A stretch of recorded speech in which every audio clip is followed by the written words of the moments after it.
Oromiyaa keessatti iddoowwan sirni gadaa Oromoo itti laafe keessaa qabiyyeen Oromoo Maccaa isa tokko. Oromoon Maccaa lafa bal'aa lixa Oromiyaa irra qubate wal'aansoo sirna nafxanyaa waliin gochaa tureen aadaan, amantaa fi sirni bulchiinsa isaa waggoota 100 dura jalaa manca'e. Akka lakkoofsa Itoophiyaatti baroonni 1870 hanga 1890 jiran babal'ifannaa lafaa sirni nafxanyaa Oromiyaa irratti raawwateen Oromootaaf yeroo hamaa ture. Oromoonni qomoo Maccaas rakkoo kanaaf warra saaxilame keessaa tokko. Oromoonni Maccaa odaa bisilii ka'anii gariin gara Wallaggaatti, kaan ammoo lafa qonnaa fi tikaatiif jecha gara Jimmaa fi iluu abbaa booraatti bosona saaqanii babal'atanii. Warra gara kibba lixaa Oromiyaa har'a godina iluu abbaa boor jedhamu dhaqan keessaa inni jalqabaa qomoo iluuti. Qophii keenya qe'ee Oromoo miilanaatiin gootota Oromoo salgan iluu mirgaa fi eenyummaa saba isaaniitiif sirna nafxanyaatiin wal'aansoo qabanii aarsaa cimaa kaffalan yaadannaa nu hordofaa. Oromoon abbaa goota kumaati seenaa qoqqoradhee dhufe kunooti. Oromoon abbaa goota kumaati seenaa qoqqoradhee dhufe kunooti. Qomoo warra iluu keessaa hangafti warra hadheessooti.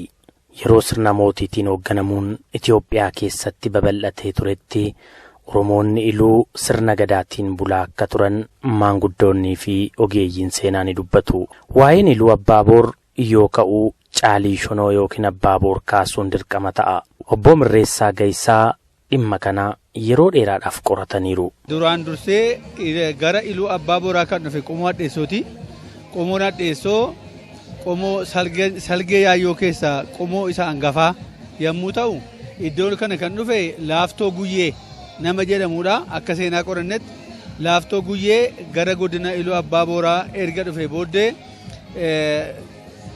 caalii shoonoo laaftoo qilxuu guyyee isa jedhamu yommuu ta'u, shoonoon akaakayyuu guyyee gaafa ta'u, sirna gadaa gandaa akka jalqabaatti kan jalqabani abbaa caalii abbaa boor shoonoo akka turedha. Jaartolii dura irraa kan qoranne achirraa kaasanii naannoo kanatti salgee yaayyoo warra jedhan salgan isaanii walitti qabanii gadaa gandaa akka hundeessan. Gadaa gandaa taananii abbaan boor yookiin caaliin erga ga'anii booddee akka naannoo warroota isaanitti taananii dhufan 8 cooraa, 7 guduruu yookiin 7 buunnoo, 6 noonnoo, salgee yaayyoo isaan geggeessaa ta'anii 5 hurrumuu, 3 dooranii, 4 mattuu, 5 supheetiif 1 buree 45 isaanii kana iddoo anaafatamee jiru kanatti walitti qabanii sirna gadaa Oromoo iluu akka hundeessan. Sirna gadaa Oromoo iluu yommuu hundeessan achumaan hundeessuu isaatu hin ta'in iluu abbaa boor iddoo jedhamu kana dangaa isaa mirkaneessuudhaan. Dangaa isaa gaafa mirkaneessan karaa dhiyaatiin hanga baaroo qallaatti, karaa baatiin naannoo Jimmaa achi asitti yaacii iddoo jedhamu dhagaa baay'een illee lafa jiru bishaan sana amma bishaan yaaciitti, karaa kaabaatiin immoo dhidheessaaf noolee kaabbaa, karaa kibbaatiin tulluu ximbaa kan jedhamu daangessanii gidduun kun maqaa iluu jedhamu akka qabaatu kan godhanii fi keessumatti abbaan boor yookiin caaliin shoonoo qilxuudha sirna gadaasa kan geggeessan. Masqalli waggaadhaa buttaan bar-8 ateeteen bar-3 isa jedhamu sana sirna gadaatii wajjin walitti qabanii kan hundeessan ta'uu isaanii. Masqalli waggaadhaan kan kabajamu yommuu ta'u, ateeteen bar-3 dubartootaan kan kabajamu yommuu ta'u, buttaan bar-8 kan kabajamu ta'ee sirni gadaa buttaa godina iluu yookiin ilmaan Maccaa kun waggaa 5 akka inni naanna'u ta'ee buttaan tokko sirna gadaa 5 kan qabaatuu fi waggaa 8 naanna'ee kan dhufu ta'uusaa kan mirkaneessan abbaa boor yookiin caalii ta'uu isaaniiti. Isa kana akkamittiin sadarkaa har'aa kana inni ga'e innati jedhamu sirni gadaa iluu dhufaatii yookiin achi dhufuu sirna nafxanyaatiin kan walitti bu'u wal qabatee jiru. Seenaa iluu yoon qoratta ta'e goota awwaalan qabu. Goota awwaalan qabu. akka kumsaa murudaa fa'itti akka abbaa jifaar fa'itti mootummaa dhufe simatee iluun itti bulee akka yaallootti itti bulee masaraa isaa ijaarrachuu hin dandeenye goota awwaalan qabu sun jedhama abbaan booraa masaraa qabaa'uuti naan jette masaraan isaa awwaala isaati. Innis aanaa yaayyoo gandabachoo geecinaa iddoo jedhamutti kan argamu yommuu ta'u abbaan booraa yeroo hundumaatti waraana irratti kan dabarsan ta'uu isaanii mucaa isaanii inni gafaa diimmaan sirna gadaa sadii geggeessee sirna gadaa sadii jechuun waggaa marsaa 8 sadansaa egaa geggeessee booddee waraanni itti cimee booji'amee qilleem taaboor iddoo jedhamutti hidhamee achitti kan awwaalamee hafee fi isatti aansee girrisaa diimaa mucaan isaanii immoo bakka isaanii bu'ee girrisaan abbaa langaa diimmaan abbaa raagoo ta'anii biyya kana bulchaa kan turanii. Bulchiinsi Caalii Shonoo qomoo hadheessoo keessatti eegalee qomoo salgan iluu hunda biratti babal'atee odaa dooggii jalatti seerri tumame seerri gadaa. Obbo Imaamuu Abduu maanguddoo biyyaa fi nama seenaati. Gadaa iluu booraa kan akkamitti barte yoo jettanii na gaafattanii bara 1943 waggaa 53 waggaa 65 irraa iddoo kanatti halkan sadii bullee iddoo kanatti gadaa qorannee asii kaanee naannoo iluu booraa waliin geenyee waggaa 2 gadaa qorannee qanii 22 lafa deemnee Finfinneetti kan dhiyeessinedha. Kan Finfinneetti dhiyeessinedha. Isaanis immoo jaartolii nama 7 na biran jiran warrallee argachuu hin danda'u. Isaan immoo bureerraa Hayilee Shumburee, supheerraa Hayilee Yersoo, hurrumuurraa Shuuramuu Jilchaa, iluurraa Galaanee Jersoo, Sayyoo Caalii, Yamborraa Guutamaa Daawoo Mattuu, Cooraarraa Guddataa Gussoo Cooraa, Buunnoorraa Margaa Karroo Buunnoo, Dooranniirraa Nagawoo Gamsoo Doorannii jarri kun naa wajjiniin filatamanii waggaa 65 irraa asitti kan argamanidha. Nafsi isaanii Rabbi amaaru naa jira. Nafsi isaanii Rabbi amaaru. Har'an numanii jarri kun seenaa guddaa hojjetanii warra darbanidha. Nafsi isaanii Rabbi amaaru. Gadaa warra iluu iddoo sadiitti ba'a. Gadaa gandaa, gadaa naannoo, gadaa saawulii. Akkasi maqaansaa. Ta'uu kana ta'u warri iluu gaafa duraa gara oliitii dhufanii qubatanu aanaa dambii macallaatoo keessa kan qubate Oromoon warra iluu. Oromoon iddoo kanatti immoo asitti gadaa gandaa duraa hundeesse salgan iluuti. Isaanis gadaa gandaa kana bara 1629 aanaa kana keessa naannoo haroo jeemee birbirsa jeemee jalatti kan hundaa'e. Haroo jeemee birbirsa jeemee jalatti kan hundaa'e gandaan gaara sana. Oromoon iluu baaboor gaafa dhufe iddoo kana qubatu gammoojjii kana keessa hin qubanne baddaarra kan inni qubate. Gammoojjii kana dhufuunsaa gizee gabaabaa keessaa bara 1629 gadaa naannoo dhaabee achirraas immoo kaasee bara 1824 gadaan aanaa kun inni bakkee doggii kun iddoo kanatti dhaabatee gaafa gadaan kun iddoo kanatti dhaabatu qomoo 9 dhaabe. Ganda 9 dhaabe qomoon 45. Gandi 9 kun tokkoffaa ganda iluu, lammata ganda cooraa, sadaffaa ganda buunnoo, arfaffaa ganda noonnoo, shanaffaa ganda hurrumuu, ja'affaa ganda mattuu, torbaffaa ganda doorannii, 8ffaa ganda suphee, salgaffaan ganda buree warra tokkon abbaa qambuu warra supheeti. Jarri kunis immoo iddoo kanatti qomoo isaanii keessaa qomoon isaanii 45 nama 45 erganii iddoo kanatti gadaa kana hundeessuu hin danda'ame waan cimaatu hojjetame. Asirraas immoo ka'ee gadaa naannoo sadanii 45 kun eega dabarsee booddee gadaa naannoo arfanii irratti warri daarimuu dabalamanii akkas irratti gadaa kana warratti argaman godhame.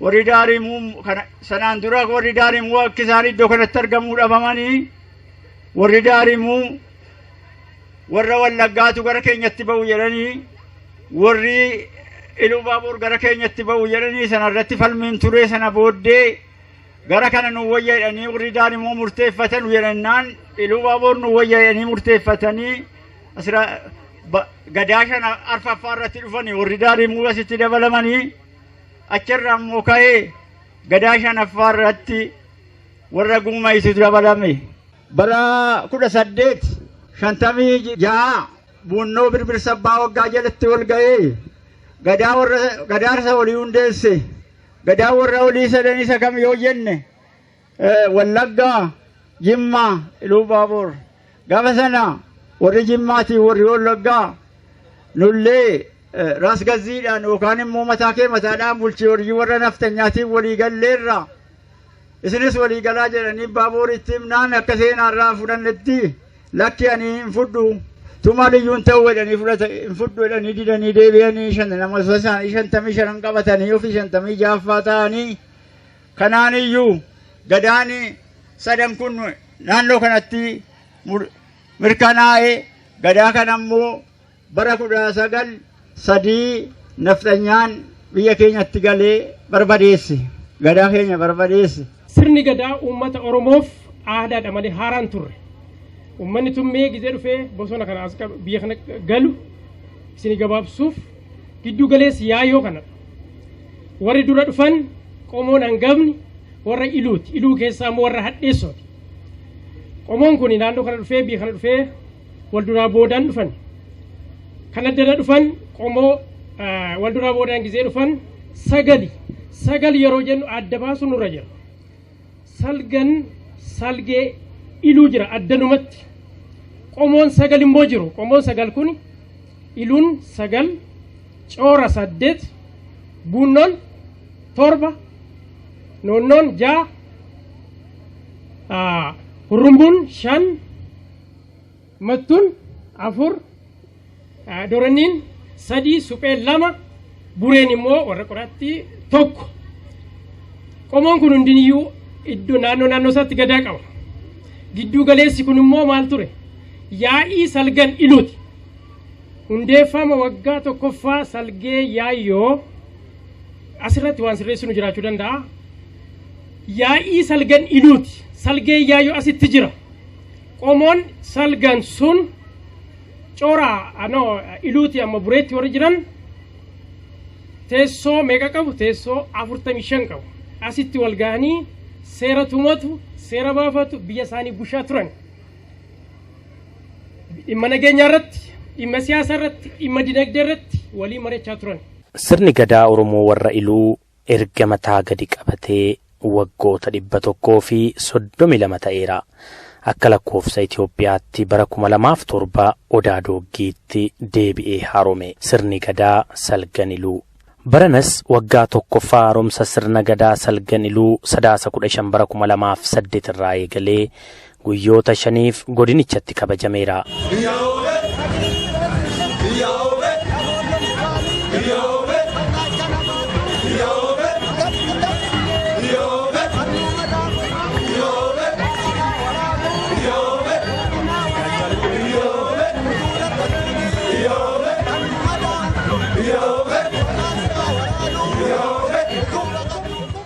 Waa'ee qomoo warra hadheessoo fi bulchiinsa isaanii erga hangas jennee gara qomoo mattuutti haa dabarru.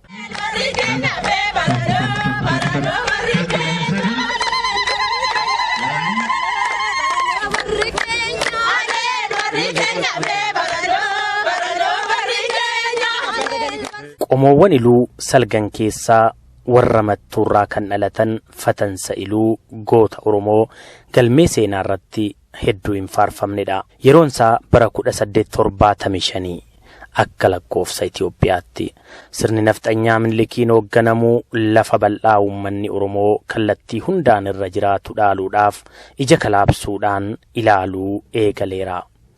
Duula kanaaf gufuu guddaadhaa jedhee kan yaade ammoo bulchiinsa sirna gadaa fi haxxummaa fi gootummaa abbootii gadaa Oromoo ture. Akka maanguddoota iluurraa odeeffannetti baatii eblaa bara 1875 Raasta Sammaanaadoo laga dhidheessaa ce'uun loltoota isaa qe'ee warra buunnoo naannoo Baddallee qubachiise. Weerarri loltoota Minilik kun kan isaan mufachiise gootonni Oromoo iluu abbootii gadaatiin hoogganamuudhaan bosonatti nam'anii weerartoota ofirraa haleeluu eegalan. Xiyyeeffannoon sirna nafxanyaas abbootii gadaa ajjeesuun sirna bulchiinsa isaanii laaffisuu ture. Warra buunnoo erga laaffisanii booda qe'ee salgan iluu keessatti waraana gurguddaa gochuun mattuu qubataniiru. Weerartoonni nafxanyaa Raasta Sammaadhaan hoogganaman. Fatansa iluu umurii ga'eessummaa isaatti dhufaatii warra nafxanyaa dhaga'ee fardasaa luugamatee eeboo fi gaachana isaa qopheeffateera.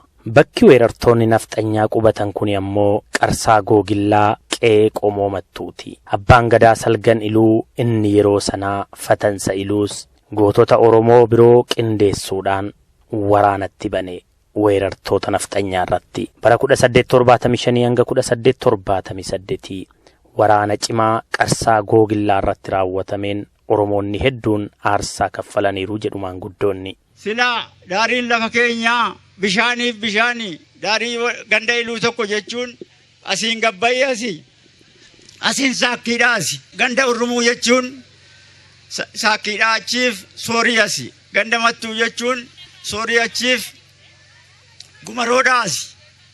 Ganda buree jechuun gumaroodhaa achiif birbirgaalleetii olii. Kanaanuun sirna gadaa balleessee isarraa kaasee lafaa maqaa kenne. Biyya kana tokko gochuuf Tewoodiroos dura yaaleera. Yohaannisis yaaleera. Umarratti carraa argatee meeshaa biyya Awurooppaatii haala adda addaatiin yeroo dheeraaf kuufateen biyya kana garboomsuuf Oromiyaa duwwaa miti.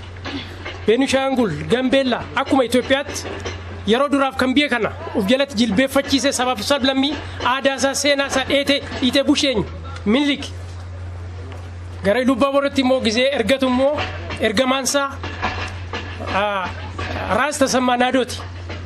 Raasta Sammaanaadoo Iluu Abbaaboor galuuf yeroo baay'eef lolli deemeera. Uummanni Iluu Abbaaboor jagnummaa agarsiiseen hidhee isaaniillee dabarsuu dideera.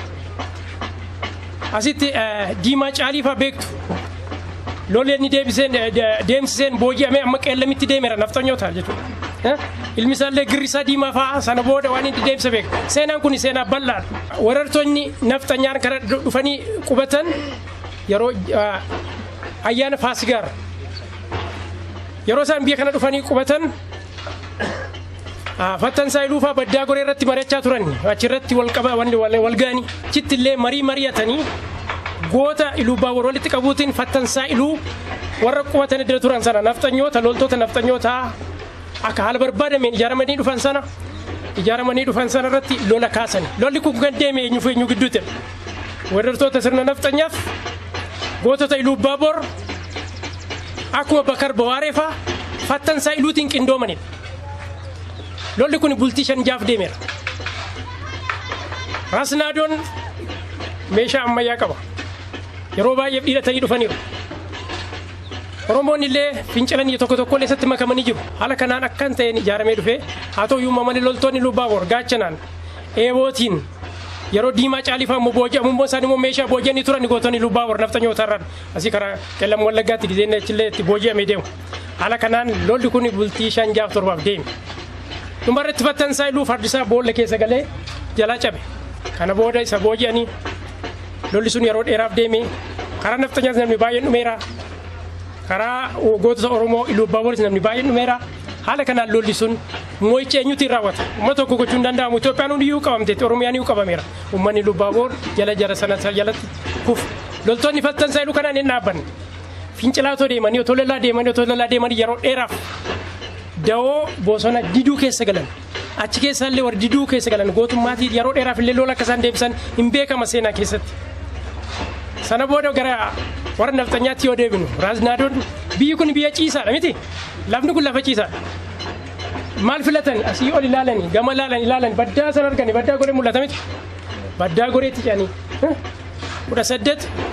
1875 jechuudha. Juma sana naannoo sana qabatan giraambaa Chikaleen kana qabadhu Baraambaraas kana qabadhu Abaluu kana qabadhu. Uummanni Oromoo biyya isaatti garboome.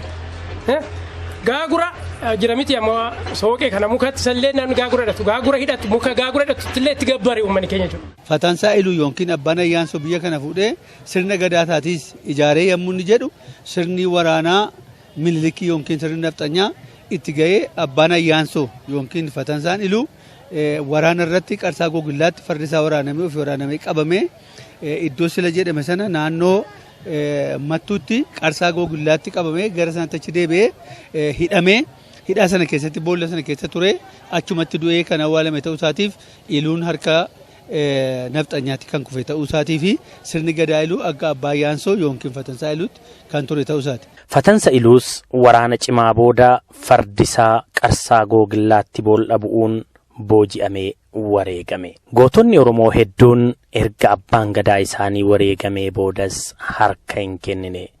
Bosona diiduutti galuudhaan weerartoota nafxanyaatiif mataa dhukkubbii ta'anii itti fufanii.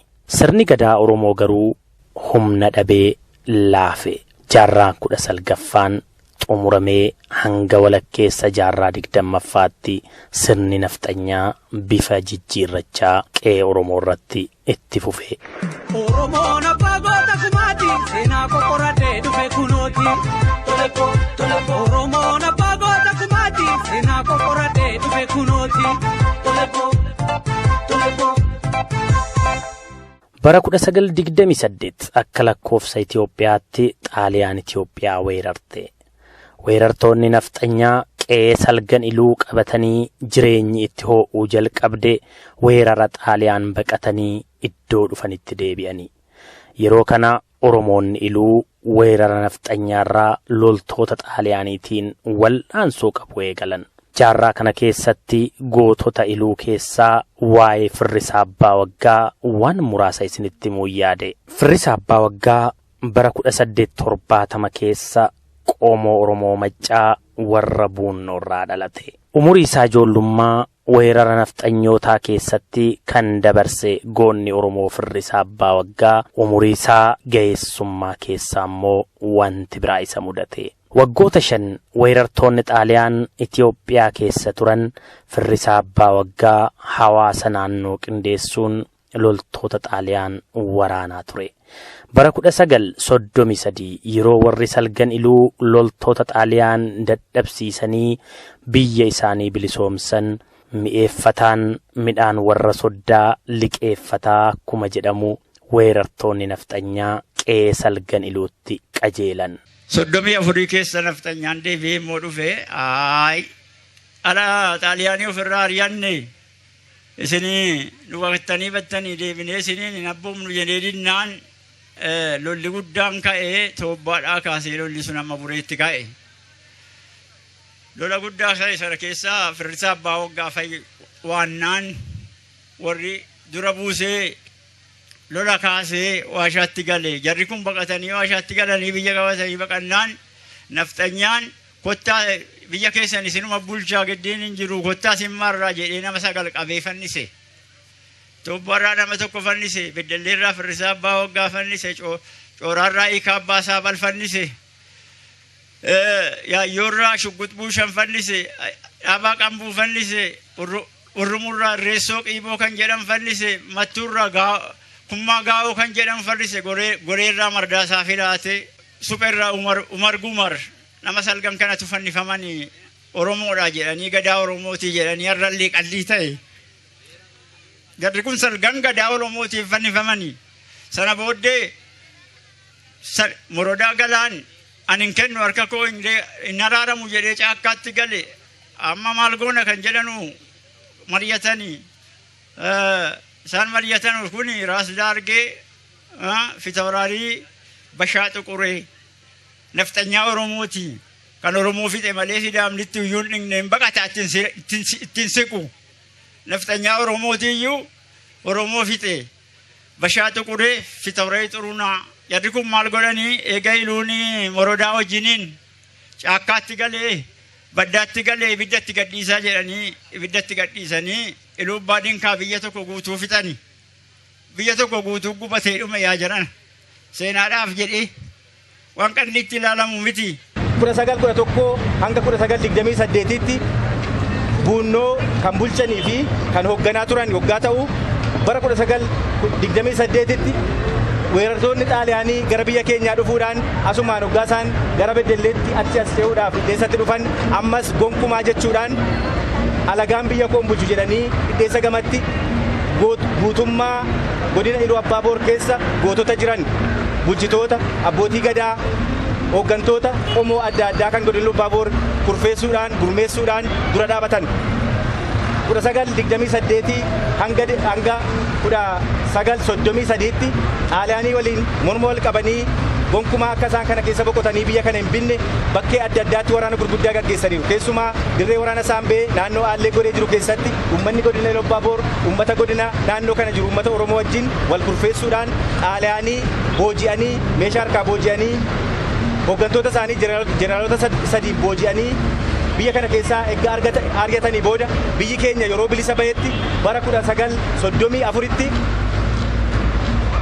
mootummaan nafxanyaa raas daargeedhaan hoogganamuu fi hoogganaa waraanaa isaanii Atnaaf Saggad qabatanii biyya kana natti bulcha jedhanii firrisaa abbaa waggaatti yeroo dhufanis firrisaa abbaa waggaa ammas gootummaa isaatiin godinni kun godina keenya godinni kun biyya Oromooti biyya ani bulchu biyya uummanni kun abbaa qabu saba qabu uummata qabu kanaan duras alagaa dura dhaabannee xaaliyaanii wajjiniin yeroo nu morma wal qabnee yeroo nu waraanaa turre yeroo nu ajjeefnee du'aa ture namni nutti birmate hin jiru isin hin beeknu waan ta'eef biyya keenya xaaliyaaniin isin bulchuu isinis hin bulchitan jechuudhaan dura dhaabatan hidheessaan gamatti akka isaan achi as hin ceene gidduu sanatti kutuudhaan waraanaan dadhabsiisuudhaan beelaan dadhabsiisuudhaan bara 1934 hanga 36tti gidirsaa turan sanaan booda tooftaan nafxanyaa akkuma guutummaa biyya keenyaatti beekamu tooftaadhaan itti seenuudhaan bara 1936tti biyyi kan keetii biyya keettiin buunuu uummata keettiin buunuu saba keettiin buunuu garuu waraanni keenya beela'ee harca'ee dhumee kanaaf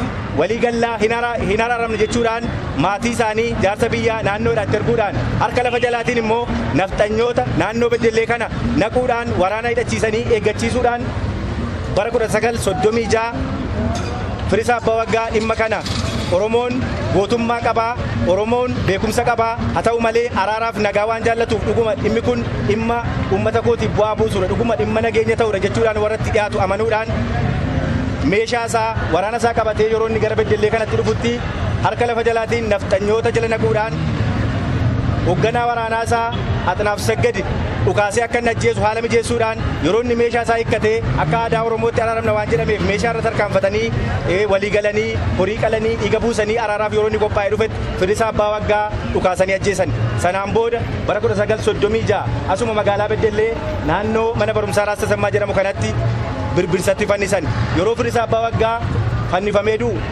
gootonni iluu uummata iluu sochoosanii diina balaaleffachaa diina dura dhaabbachaa turan namni 7 isaan faana ajjeefamaniiru. Maanguddoonni iluus kanuma ragaa ba'u. Xaaliyaanii itti dhufnaan baqatani. Xaaliyaanii itti dhufnaan jarri baqannaan Oromoon iluu baaburaa, Oromoon Finfinnee Shawaa, Oromoon Jimmaa walitti qabamee nafxanyaan eega dhaabatee baqatee nu biyya keenya irraan baqannu jedhee waggaa 5 xaaliyaanii wajjin waraanaa ture bara 1933 waraana guddaa godhe Saambee irratti. Yaadannaa jara sanaarraa akka seenaarraa galmeessinee qabnutti Saambii Sarboo ilma Sarboo Leeqaatii machuu warra Leeqaatii gaafa sanayyuu jeneraal Reensa Deensaa kan jedhamu shugguxiidhaan rukutee ajjeese obboleettiin isaanii immoo Sossobee Sarboo guraadeedhaan isa kutanii achumatti lafa buusan qoma waraanaa keessaa dubartoota 2tu jira gaafa sanaa jechi darbe tokko jira maal jedha yaa warreen dubartii Sossobee Sarboo yaa Giftilee Leeqaa yaa warreen dubartii Sharree Deemussoo yaa Giftilee Lagoo yaa warreen dubartii itti beenaa isin hunduu dhaquu keessan dhageenyaan xalaalli keenya iyyuu ofumaan baqatti yaa warreen dubartii seenaan keessan kuni gaaf tokko mul'atti birra Oromoo irratti kan jedhu hawwisoo Oromootu dabarse ala sanaa kanaan darbanii jarri kuni Sossobee Sarboo goree irratti darbanii gaafa isaan lola Saambee irratti darbanii xaaliyaaniin asii ari jigsaa bisingaa godhanii asii ari'atanii jagnoonni iluu baaboor keessa jiran sirna gadaatiif jedhanii gaafa sanaa. Gootonni salgan iluu kunneen sirna gadaa waggoota 132 oliif kufee tureef warra aarsaa qaalii kaffaluun dhaloota har'a jiruuf seenaa dabarsanidha. Seenaan isaanii garuu qoratamee galmaa'ee dhaloota dhufutti darbaan jiru hojii xiyyeeffannoo barbaadudha. Xumurree Oromoon abbaa goota kumaati seenaa qoqqoradhee dhufe kunooti. Oromoon abbaa goota kumaati seenaa qoqqoradhee dhufe kunooti.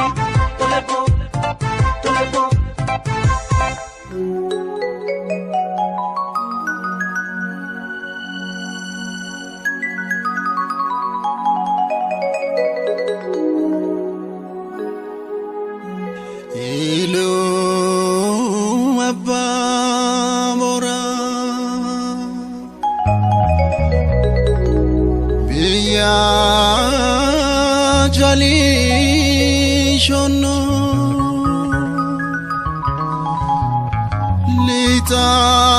liixaa biiftuutirraan ni mul'atti.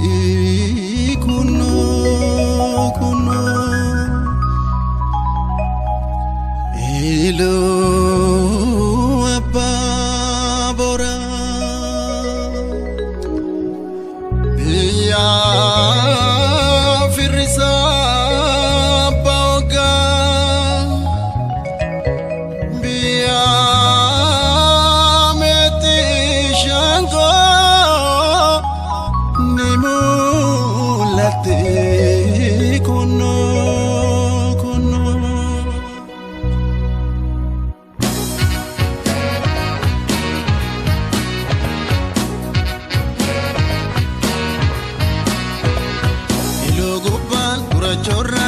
Saayee turooba biyya jeetu biyya goota magareetu iluu gubbaarra noola. Iluu gubbaan gurraachorraan dhuma saayee turooba biyya jeetu biyya goota magareetu iluu gubbaarra noola. Iluu gubbaan gurraachorraan dhuma saayee turooba biyya jeetu biyya goota magareetu iluu gubbaarra noola. Iluu gubbaan gurraachorraan dhuma saayee turooba.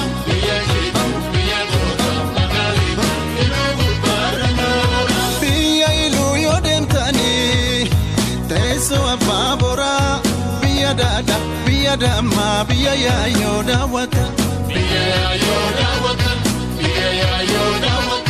Biyya iluu yoo deemtanii teessa bagamachiis biyya hayyuu Oromoota biyya Oromoo daawwatanii.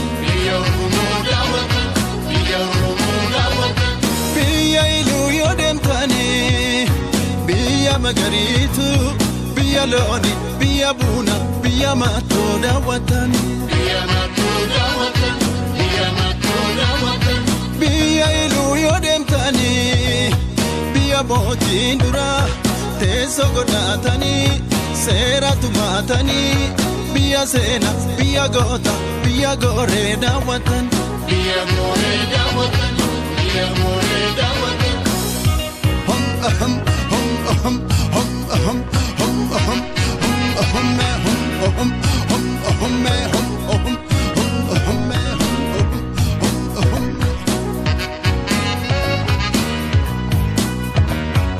Yalola yalolebo, yalola yalolebo, yalola yalolebo, yalola yalolebo. Ato gamda gabda yalolebo, yalola yalolebo. Gamta biya gabda yalolebo, yalola yalolebo. Isandi namita yalolebo, yalola yalolebo. Yumati mita yalolebo. Yalola yalolebo, yalola yalolebo. Elele ya mareo, elele ya mareo, elele ya mareo, elele ya mareo. Ijolle lokote mareo, elele ya mareo. Oldom daro kote mareo, elele ya mareo. Amansi nargate mareo, elele ya mareo. Walerralankaate mareo.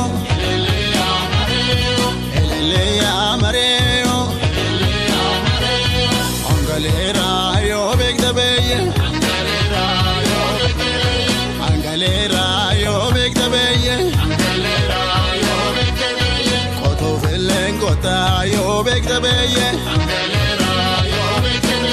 babatte kejabe yo bektabeye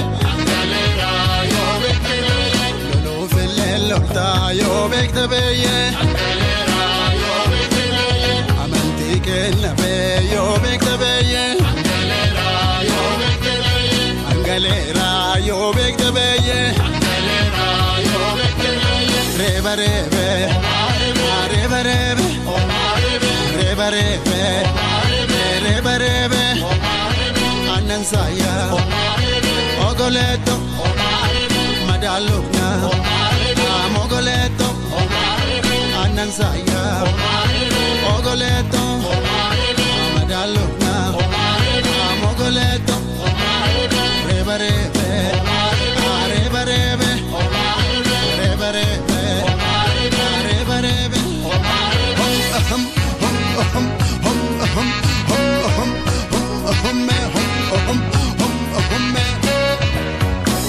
Kola la la la la, kola la la la, iluu kola la la la la, iluu kola la la la, gore la la la la, matu la la la, orumu la la la, yayo la la la, chora la la la, dele la la la, bacho la la la, dega.